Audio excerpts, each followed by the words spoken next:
નમસ્તે મિત્રો, મારું નામ વિજય છે। આજે હું તમને મારા ગામની સ્ટોરી કહેવા જઈ રહ્યો છું, જેને સાંભળીને તમે પણ ડંકી ધમમાં મજબૂર થઈ જશો। આ એ દિવસોની વાત છે જ્યારે અમારા ખેતરમાં કંઈ હતું નહીં, કારણ કે પાણીની કમી હતી। હું જ્યારે ખેતરમાં પહોંચ્યો તો જોયું કે થોડા ગોવાળિયા ગાયો ચરાવતા હતા અને તેની પાછળ એક સ્ત્રી પોદરા લેતી હતી, એટલે કે છાણા વીણતી હતી। એ છોકરી ખૂબ જ સુંદર હતી। હું એને જોતો જ રહી ગયો, કારણ કે તે ખૂબ જ દેખાવડી હતી, પણ તેને જોઈને લાગતું ન હતું કે તે મારા ગામની હશે। એ છોકરી લગભગ 21 વર્ષ હશે।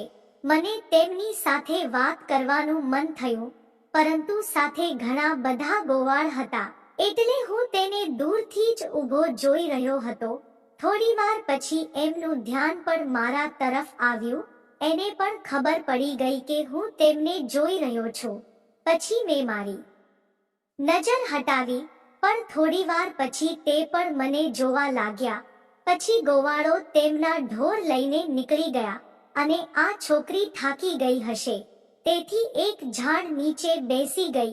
10 મિનિટ પછી મને લાગ્યું કે જ્યારે મોકો છે, હું તેની પાસે જઈને વાત કરું। થોડીવાર આજુબાજુ જોઈ હું તેની પાસે ગયો।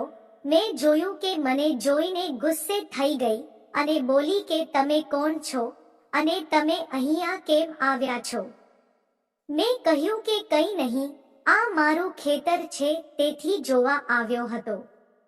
હવે હું ડાયરેક્ટ કહી ના શકું કે તમે મને ખૂબ જ ગમો છો। પછી મેં તેમને પૂછ્યું કે પાણી પીવું છે? તેને હા પાડી, તેથી હું તેના માટે પાણી લઈ આવ્યો।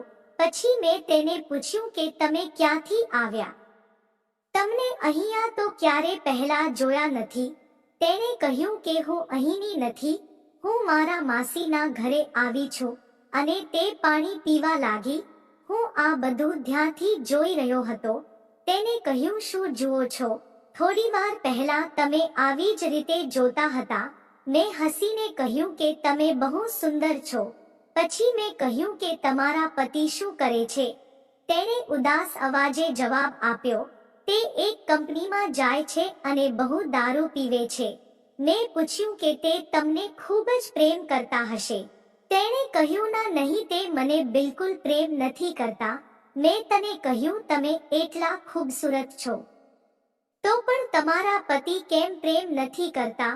કદાચ તમે મારી પત્ની હોત તો હું રોજ તમને પ્રેમ કરત। આ સાંભળીને એ મારા તરફ જોવા લાગી। મને સમજાતું નહોતું કે એ શું કહેવા માંગે છે। પછી મને ન જાણે શું થયું।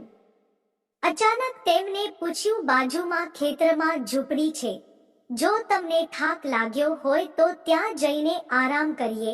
પછી અમે બંને મારા ખેતરમાં આવેલી ઝૂંપડીમાં ગયા અને ત્યાં થોડું પાણી પીને અમે બેઠા બેઠા વાતો એ વળગ્યા। અને પછી મિત્રો, અમે જે કર્યું તે મારી કહાનીના બીજા ભાગમાં જણાવીશ।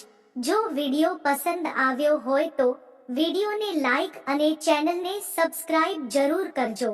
ફરી મળશું એક નવા વિડીયોમાં, ત્યાં સુધી આવજો।